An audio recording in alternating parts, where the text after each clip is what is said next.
রব্বুল আলামিনের বিশেষ দয়ায় আমরা সূরা মাইদা কি করেছি শুরু থেকে শেষ পর্যন্ত আল্লাহ তাআলা আমাদেরকে পড়ার তৌফিক দিয়েছেন। আজকে থেকে আমরা আরেকটা সূরা শুরু করব। এই সূরার নাম হলো সূরাতু আল আনআম। এই সূরার নাম কি রে? সূরাতু আল আনআম, যেটি 7 পারার কততম পৃষ্ঠা? 7 নং পৃষ্ঠা থেকে শুরু। 7 পারার 7 নং পৃষ্ঠা থেকে এই সূরাটা কি হচ্ছে? শুরু হচ্ছে। তো প্রথমত এই সূরা হচ্ছে মক্কায় অবতীর্ণ একটি সূরা। কোথায় অবতীর্ণ? মক্কায় অবতীর্ণ একটি সূরা, যার মধ্যে রুকু রয়েছে 20টি। বলো, যার মধ্যে রুকু রয়েছে 20টি, আর আয়াত রয়েছে 165টি। কত? 165টি। রুকু কত? 20। আয়াত কত? 165। 3001টি হচ্ছে পদ। কত? পদ। পদ মানে শব্দ আর কি। মোট শব্দ কত? 3001টি। কেমন? আর 12935টি বর্ণ। 3001টি পদ, 12935টি বর্ণ। বলো, 12935টি বর্ণ। তাহলে এক বর্ণে যদি 10 নেকি হয়, আরো কত নেকি হবে চিন্তা করে দেখো। 12935টি বর্ণ যার মধ্যে রয়েছে। মক্কি সূরাগুলো সাধারণত আমরা এতদিন পর্যন্ত যেগুলো পড়েছিলাম, সূরা বাকারা মাদানী সূরা, সূরা আল ইমরান মাদানী, সূরা নিসা মাদানী, সূরা মাইদাও কি রে? মাদানী। কিন্তু আজকে আমরা যেটা পড়বো এটা হচ্ছে মাক্কি। সাধারণত মাদানী সূরা আর মক্কি সূরার মধ্যে পার্থক্য কোথায় দাঁড়ায়?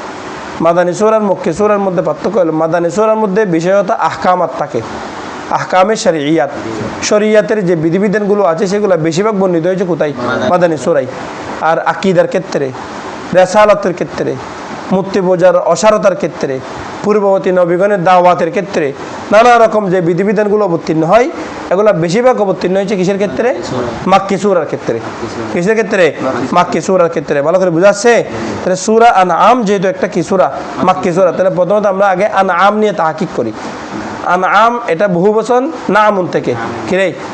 নামুন থেকে। আনআম এটা কি রে? নামুন থেকে বহুবচন।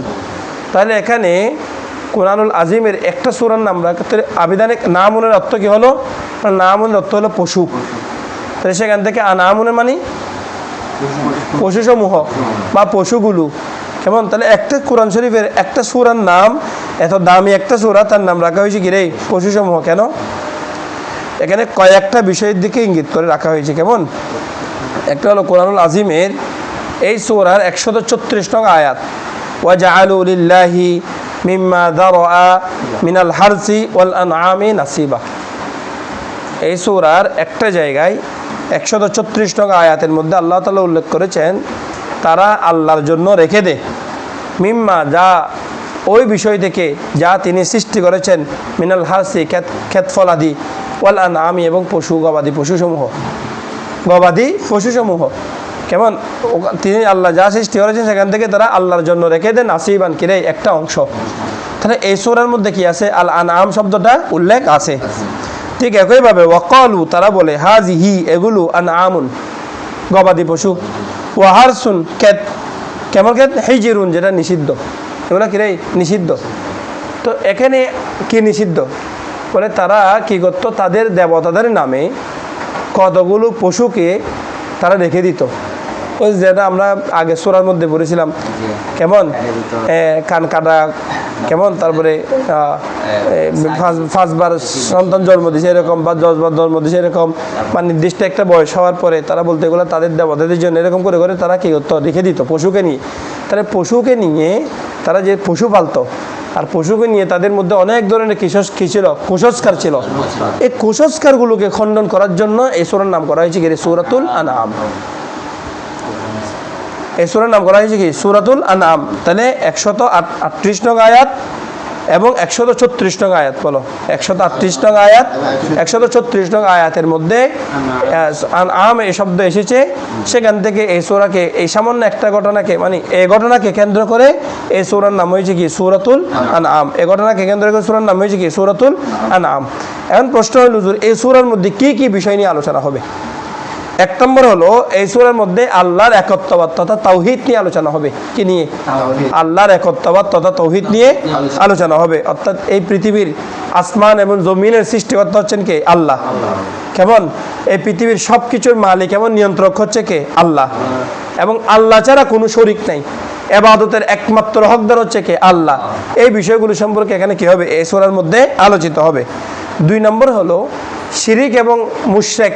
বলো, শিরিক মুশরিকদের শিরিক সম্পর্কে কি হবে? আলোচনা হবে। অর্থাৎ শিরিকের খণ্ডন সম্পর্কে, আল্লাহর সাথে তারা যে শরিক করে সেগুলাকে খণ্ডন করে এবং মুশরিকদের বিবিধ বিষয়ের খণ্ডনে কি করা হবে? এই সূরার মধ্যে আয়াত নাজিল হয়েছে। কেমন বুঝাচ্ছে? 3 নম্বর হচ্ছে আল্লাহ তাআলার অসংখ্য নিদর্শন, যে আসমান সৃষ্টি, দিন, সূর্য, কেমন গ্রহ নক্ষত্র, এই যে দিন রাতের পরিবর্তন এবং বিভিন্ন রকমের ফলাদি যেমন খেজুর, কেমন, তারপরে শস্য যেমন আঙ্গুর, নানা রকম ফলাদির বিষয় এবং জীবজন্তু, একই সাথে মানুষের অস্তিত্বের বিষয় সম্পর্কে কি হবে? এই সূরার ভিতরে আলোচনা থাকবে। কেমন? 4 নম্বর হলো নবীগণ আলাইহিমুস সালামের রিসালাত। এখানে নবীগণের দিকে কি হবে? রিসালাতের বিষয়ে আলোচনা হবে। অর্থাৎ তারা আল্লাহর পক্ষ থেকে রিসালাত নিয়ে এসেছেন। কেমন? আল্লাহর পক্ষ থেকে নবুয়তের বাণী নিয়ে এসেছেন এবং তারা সেগুলোকে কিভাবে প্রচার করেছেন, কিভাবে প্রচার করবেন, সত্যটাকে তারা উম্মতকে আহ্বান করেছেন। আবার কাফের উম্মত যারা, তারা এগুলাকে অস্বীকার করেছে। এই সমস্ত বিষয়াদি সম্পর্কে এখানে কি হবে? আলোচনা হবে। একই সাথে পূর্ববর্তী নবীগণ যেমন হযরত ইব্রাহিম আলাইহিস সালাম, হযরত ইসহাক আলাইহিস সালাম, হযরত ইয়াকুব আলাইহিস সালাম, হযরত নূহ আলাইহিস সালাম, হযরত দাউদ আলাইহিস সালাম, হযরত সুলাইমান আলাইহিস সালাম, এভাবে করে করে অনেক আম্বিয়া মুরসালিন আলাইহিমুস সালামের সম্পর্কে এই সূরার মধ্যে কি হবে? আলোচনা হবে। এবং হযরত ইব্রাহিম আলাইহিস সালামের দাওয়াতের বিষয় সম্পর্কে সূরার মধ্যে কি হবে? আলোচনা হবে। অর্থাৎ ইব্রাহিম আলাইহিস সালাম যে তিনি তার চাচাদেরকে কি দিয়েছেন? দাওয়াত দিয়েছেন, তার গোত্রদেরকে দাওয়াত দিয়েছেন। এই দাওয়াতি কার্যক্রম এবং তারা সে সময় চন্দ্র সূর্য এগুলো কি করতো? পূজা করত। এবং এই পূজার যে অসারতা, এটার কি অসারতা, এটার যে কোনো কিচ্ছুই না, এই পূজাগুলো যে একটা অনর্থক বিষয়, মানুষের বিবেকের মধ্যে এই বিষয়ে তিনি কী করা হবে? আলোচনা। আর ইব্রাহিম আলাইহিস সালাম তিনি তার কওমকে যা বলছিলেন সেগুলো এখানে কী করা হবে? নোট করা হবে। একই সাথে 7 নম্বর আখিরাত এবং পুনরুত্থান দিবস সম্পর্কে আলোচনা করা হবে এই সূরার মধ্যে। কি? আখিরাত এবং পুনরুত্থান দিবস সম্পর্কে আলোচনা হবে। আরও আলোচনা করা হবে হালাল হারামের বিষয়ে। জাহেলি যুগের মধ্যে তারা কুসংস্কার আচ্ছন্ন হয়ে নিজস্ব মন গড়া কিছু বিষয়কে নিজেদের মতো হালাল করত, আর কিছু বিষয়কে নিজেদের মতো কি করত? হারাম করত। সেগুলোর খণ্ডনে এখানে কি হবে? বন্দনা হবে। একই সাথে আরও আলোচনা হবে একজন মানুষের ন্যায়নিষ্ঠ জীবনযাপনের পদ্ধতি বিষয় সম্পর্কে কী করা হবে? আলোচনা হবে। এবং আল্লাহর সাথে শরিক না করা বড় বড় যে কবিরাগুলো আছে, পিতামাতাকে কষ্ট না দেওয়া, তাদের সাথে সদাচরণ করা, সন্তানকে হত্যা না করা, তাদেরকে তাদের আহাত দেওয়া, অশ্লীলতা থেকে বিরত থাকা, কেমন এতিমের সম্পদের বিষয়ে সতর্ক থাকা, ওজনে মাপ ঠিক রাখা, কেমন মাফের ওজন কি ঠিক রাখা, আল্লাহ তাআলার ওয়াদা পূরণ করা, সহজ সরল পথের অনুসরণ করা, এই সকল বিধিবিধান সম্পর্কে এই 165 আয়াতের মধ্যে কি করা হবে? আলোচনা করা হবে। তাহলে সূরাটা অনেক গুরুত্বপূর্ণ না? অনেকগুলা বিষয় এই সূরার মধ্যে কি পাচ্ছে? স্থান পাচ্ছে। তাহলে আসলে বিসমিল্লাহির রহমানির রহিম। তাহলে এখন আর নাম ক্লিয়ার হয়েছে তো? এই সূরার অবতীর্ণের ফজিলত কি? তাহলে এই সূরার অবতীর্ণের 1 নম্বর ফজিলত হলো নুজিলাত সূরাতুল আনআম। এই সূরাটা অবতীর্ণ হয়েছে কোথায়? বিমাক্কাতা, মক্কার মধ্যে। কোথায় অবতীর্ণ হয়েছে? মক্কায়। লাইলান, এক রাত্রে। জুমলাতান ওয়াহিদা, সম্পূর্ণ সূরা এক রাতে নাজিল হয়েছে। আল্লাহর প্যারা নবী সাল্লাল্লাহু আলাইহি ওয়াসাল্লামের উপরে সম্পূর্ণ সূরা কি হয়েছে? এক রাতে নাজিল হয়েছে। কোথায়? মক্কা নগরীতে। কেমন? হাওলাহা, এই সূরার চতুর্পাশে ছিল ৭০ আলফা মালাকিন, ৭০,০০০ ফেরেশতা। এই সূরা নামে চতুর্পাশে কি ছিল? ৭০,০০০ ফেরেশতা ছিল। ইউজারুনা বিতাসবিহি, যে ফেরেশতাগুলো আসমানের দিক থেকে আল্লাহর প্রিয় রাসূল সাল্লাল্লাহু আলাইহি ওয়াসাল্লামের কাছে এই সূরা নাম নিয়ে আসতেছে, তখন তারা সবাই তাসবিহ পড়তেছে। কি করতেছে? তাসবিহ পড়তেছে। আর যখন এইভাবে তাসবিহর আওয়াজ আল্লাহর প্রিয় নবী সাল্লাল্লাহু আলাইহি ওয়াসাল্লামের কানে আসলো, আল্লাহর প্রিয় নবী সাল্লাল্লাহু আলাইহি ওয়াসাল্লাম তিনিও সিজদায় অবতীর্ণ হয়ে কেমন সুবহান রাব্বিয়াল আযীম, সুবহান রাব্বিয়াল আযীমের কি করতেছেন? গুণগান, আল্লাহ তাআলার গুণগান শুরু করেছেন। কথা বোঝাচ্ছে? এই সূরা অনেক ফজিলতওয়ালা একটা সূরা। কেমন? আর এক হাদিসের মধ্যে আছে যে তার ফেরেশতার সংখ্যা এতই বেশি হয়ে গেছে যে আসমানের একটা পাশ ফেরেশতা দিয়ে ফিলা হয়ে গেছে। কথা বোঝাচ্ছে? এমন বরকতওয়ালা সূরা এটা। তো আসো বিসমিল্লাহির রহমানির রহিম। আলহামদুলিল্লাহিল্লাযী খালাকাস সামাওয়াতি ওয়াল আরদা ওয়া জাআলা যুলুমাতি ওয়ান নূরা থুম্মাল্লাযীনা কাফারু বিরাব্বিহিম ইয়াদিলুন। তাহলে এই সূরার শুরুটা দেখো, প্রশংসা হচ্ছে কার? আল্লাহ। কেন আল্লাহ? তারা প্রশংসা করতো লাত, উজ্জা, মানাত, এদের প্রশংসা করত, নিজেদের তৈরি মুক্তিগুলো তারা প্রশংসা করত। কেমন? আল্লাহর প্রশংসা করতো না। অথচ তারা এটা জানতো যে যে মূর্তিগুলো তারা পূজা করতেছে, যে মূর্তিগুলোকে তারা ক্ষুধার সমকক্ষ মনে করতেছে, যে মূর্তিগুলোকে তারা ক্ষুধার দিকে নিয়ে যায় মনে করতেছে, ওগুলো অথচ এগুলো ছিল পাথরের। আর পাথর হচ্ছে আল্লাহর বহু সৃষ্টির মধ্যে একটা সৃষ্টি। কারণ আসমান এবং জমিনের, কেমন? আসমান এবং জমিনের, সামাওয়াত এবং আরদ, কেমন? সমস্ত আসমান সমস্ত জমিনের মধ্যে একটা ক্ষুদ্রতম অংশ হচ্ছে কি? পাথর। খোদাই সৃষ্টির মধ্যে একটা ক্ষুদ্রতম অংশ কি রে? পাথর। তারা নিজেরা পাথর দিয়ে মূর্তি বানায় সেটাকে খোদার সমকক্ষ মনে করতেছে। অতটা আল্লাহ সৃষ্টির মধ্যে গণনায় আসে না। আল্লাহ সৃষ্টির মধ্যে এটা কি রে? গণনায় আসে না। সেরকম একটা বিষয়কে তারা কি মনে করতেছে? খোদা বানাই আল্লাহর ইবাদত করতেছে, মানে কি করতেছে? তার ইবাদত করতেছে, তার পূজা করতেছে। যেন বলতেছে আমরা সেটা করব না। মানে আমরা মুসলমান, আমরা সমস্ত প্রশংসা করব কার? আলহামদুলিল্লাহ। সমস্ত প্রশংসা, সকল প্রশংসা ওই মহান আল্লাহ তাআলার, আল্লাযী খলাক, যিনি সৃষ্টি করেছেন, আস-সামাওয়াতি, আসমান সমূহকে, ওয়াল আরদ, এবং জমিন সমূহকে। যিনি আসমান এবং জমিন সমূহকে সৃষ্টি করেছেন তারই জন্য সমস্ত প্রশংসা। তাহলে যিনি আসমান এবং জমিন সৃষ্টি করেছেন, তাহলে আসমান এবং জমিন সৃষ্টি কঠিন না পাথর কঠিন? আসমান এবং জমিনের মানে ক্ষুদ্র একটা অংশ হচ্ছে কি? পাথর। তো যিনি আসমান এবং জমিন সৃষ্টি করেছেন তার ইবাদত বাদ দিয়ে কিভাবে একজন মানে আকেলবান ব্যক্তি, একজন আকলওয়ালা ব্যক্তি সে একটা ক্ষুদ্র পাথরের পূজা করবে? আর ওরা তো পাথর দিয়ে হলে করতো। আমাদের দেশে যারা আছে এরা তো কি দিয়ে? গাছ দিয়ে, খড়, ঘাস দিয়ে বানানো, ঘর আর মাটি দিয়ে বানাইয়ে করতেছে। কেমন? যাক, এটা আর কি বলতাম। আল্লাহ নাউজুবিল্লাহি মিন যালিকা। আল্লাহর কাছে কত বড় শুকরিয়া যে আল্লাহ আমাদেরকে মুসলমান বানিয়েছেন, মুসলমান করে জন্মগ্রহণ করেছেন। কেমন? আল্লাহর জন্য, আল্লাহর দরবারে এটার জন্য সিজদা দেওয়ার দরকার যে আল্লাহ আমাদেরকে মুসলমান বানিয়েছেন। যদি আজকে আমাদের জন্ম যদি মনে করো অন্য কোথাও হইতো, আমরাও হয়তো তাদের মতো এরকম খড়কুট দিয়ে বানানো এগুলার পূজা করতাম। নাউজুবিল্লাহি মিন যালিকা, আস্তাগফিরুল্লাহ। আল্লাহর কত বড় ইহসান ছিল আমাদের উপর এটা।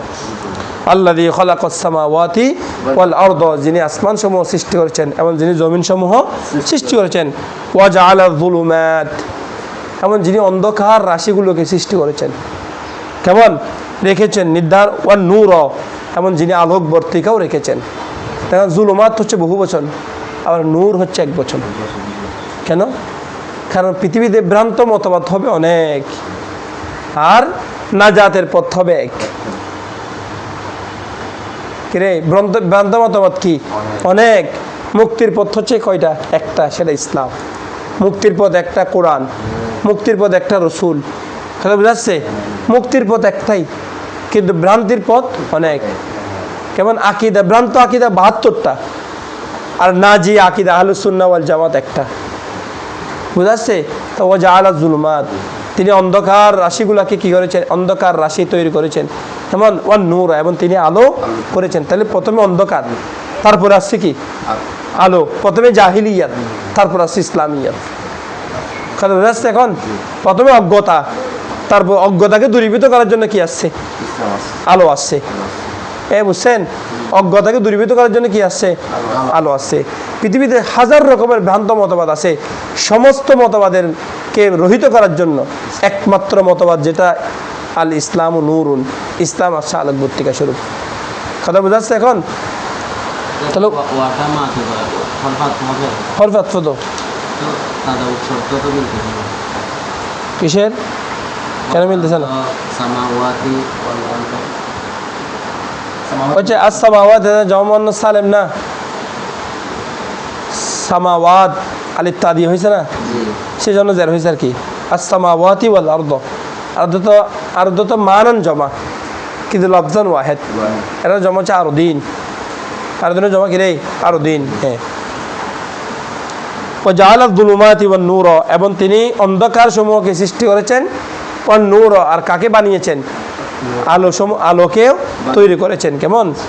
থুম্মাল্লাযীনা কাফারু, বলে এরপরও সুম্মা অতঃপর আল্লাযীনা কাফারু যারা কাফের বিরব্বিহিম তারা তাদের রবের সাথে ইয়াদিলুনা সমকক্ষ তৈরি করবে। এত কিছুর পরও যারা কাফের তারা তাদের রবের সাথে কি করবে? সমকক্ষ তৈরি করবে। যে তারা আসমান নিয়ে চিন্তা করতে পারে না, জমিনের সৃষ্টি নিয়ে চিন্তা করতে পারে না, অন্ধকার এই সৃষ্টি নিয়ে চিন্তা করতে পারে না, আলো সৃষ্টি নিয়ে চিন্তা করতে পারে না, বা এই যে রাতের অন্ধকার ছেয়ে যাচ্ছে, দিন আবার আলোকিত হয়ে যাচ্ছে, আকাশে কোটি কোটি নক্ষত্র গ্রহ নক্ষত্র উঠতেছে, তাহলে এগুলো খাত সৃষ্টি, এগুলো তো আমাদের এই পাথরতে সৃষ্টি করে না।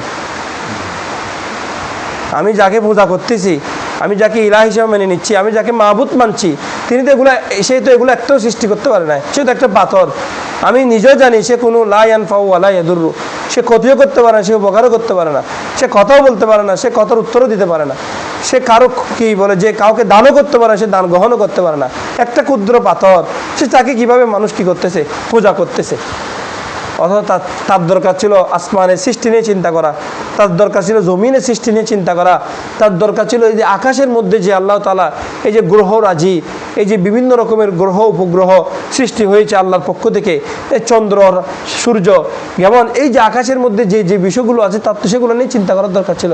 আর সেগুলো নিয়ে যখন সে চিন্তা করবে তখন অবশ্যই সুস্থ বিবেক আকলে সালিম সে স্বীকার করতে বাধ্যই হবে এগুলো কোনো পাথরের সৃষ্টি নয়, এগুলো সব একজন ইলাহির সৃষ্টি, একজন ইলাহির সৃষ্টি, তিনি আল্লাহ। সুতরাং ইবাদত একমাত্র তারই জন্য। কথা বুঝাচ্ছে? তুম্মাল্লাযীনা কাফারু, অতঃপর যারা কাফের তারা তাদের রবের সাথে কি করবে? ইয়াদিলুনা, ভারসাম্য সমকক্ষ তৈরি করবে। কেমন? ওয়াল্লাযী খলাকাকুম মিন তিনিন, আর তিনি তোমাদেরকে সৃষ্টি করেছেন মিন তিনিন, কোত্থেকে? মাটি থেকে। তুম্মা কদা, এবং তিনি নির্ধারণ করেছেন আজালা, আজালার মানে নির্ধারিত একটা সময়, অথবা তিনি তোমাদের জন্য একটা সময়কে কি করে দিয়েছেন? নির্ধারণ করে দিয়েছেন। তিনি তোমাদেরকে মাটি থেকে সৃষ্টি করেছেন। তোমাদেরকে তো মাটি থেকে সৃষ্টি করে নাই, তোমাদেরকে তো তৈরি করা হয়েছে বীর্য থেকে। তাহলে প্রথম সৃষ্টি হযরত আদম আলাইহিস সালামকে সৃষ্টি করা হয়েছে কোত্থেকে? মাটি থেকে। আর ওনার থেকে হয়েছে তোমরা সবাই, প্রজন্মের পর প্রজন্ম। মূল কিন্তু কি? মাটি। মূল কি রে? মাটি। সেদিকে ইঙ্গিত করা হয়েছে। তো তোমাদের আদি পিতা হযরত আদম আলাইহিস সালামকে সৃষ্টি করেছে মাটি হতে, আর ওনারই সৃষ্টি হচ্ছে বংশ পরম্পরা, তোমরাই আসছো। সুতরাং তোমরাও মাটি। বোঝা যাচ্ছে বিষয়টা? অথবা যে বীর্যটা তৈরি হয় সেটা হয় কোত্থেকে? রক্ত থেকে। আর রক্তগুলো হয় কোত্থেকে? খাবার থেকে। আর খাবার আসে কোত্থেকে? মাটি থেকে। তাহলে আমাদের সৃষ্টি মাটি থেকে। ওয়াজালুম মুসাম্মা, আর এই সময় নির্ধারিত সময়টা কার নিকট লিখে আছে? লিপিবদ্ধ আছে। ওয়াজালুন বলে, আর ওই সময়টা মুসাম্মা যেটা লিপিবদ্ধ আছে, কেমন? নির্দিষ্ট আছে। ইনদাহু, কার নিকট? আল্লাহ পাক রব্বুল আলামিনের নিকট। বলে এত সত্ত্বেও সুম্মা আনতুম তামতারুনা আই তাশাক্কুনা, এত সত্ত্বেও তোমরা সন্দেহের ভিতরে আছো। এখনো কি তোমরা সন্দেহ করছো যে এক আল্লাহ তিনি প্রভু হওয়ার বিষয়ে? হ্যাঁ, এক আল্লাহ প্রভু হওয়ার বিষয়ে এখনো তোমরা কিসের ভিতরে আছো? সন্দেহে বিভোর আছো। বলে এটা কি নয়? যৌক্তিক নয়, এটা উচিত নয়। কারণ এটাই মেনে নাও যে ওয়াল্লাহু ফিস সামাওয়াতি ওয়াল আরদ, আসমান এবং জমিন সমূহের মধ্যে একমাত্র প্রভু হিসাবে আছে কে? আল্লাহ। ওয়াল্লাহ, তিনি আল্লাহই। ফিস সামাওয়াতি ওয়াল আরদ, আসমান এবং জমিনের মধ্যে আছেন, মানে একমাত্র প্রভু হিসাবে আল্লাহই আছেন। সুতরাং ইয়ালামু সিররাকুম, তিনি জানেন তোমাদের অপ্রকাশ্য বিষয়সমূহ, গোপন বিষয়সমূহ, এবং ওয়াজাহারকুম, তোমাদের প্রকাশ্য বিষয়সমূহ। ওয়ায়ালামু, আর তিনি জানেন মা তাকসিবুনা, যা তোমরা করো। তোমাদের কি দরকার সম্পর্কে? কাসাবা ইয়াকসিবু, তাকসিবুনা তো গিরে যা তোমরা করো, মা মাই মৌসুলা। তোমাদের কি দরকার সম্পর্কে তোমরা যাই করো সে সম্পর্কে একমাত্র তিনিই জ্ঞান রাখেন, তিনিই জানেন। তুমি গোপনে কি করতেছো আমি সেটা জানি না, তুমি প্রকাশ্যে যা করতেছো তা দেখতেছি, যা দেখতেছি তা জানি।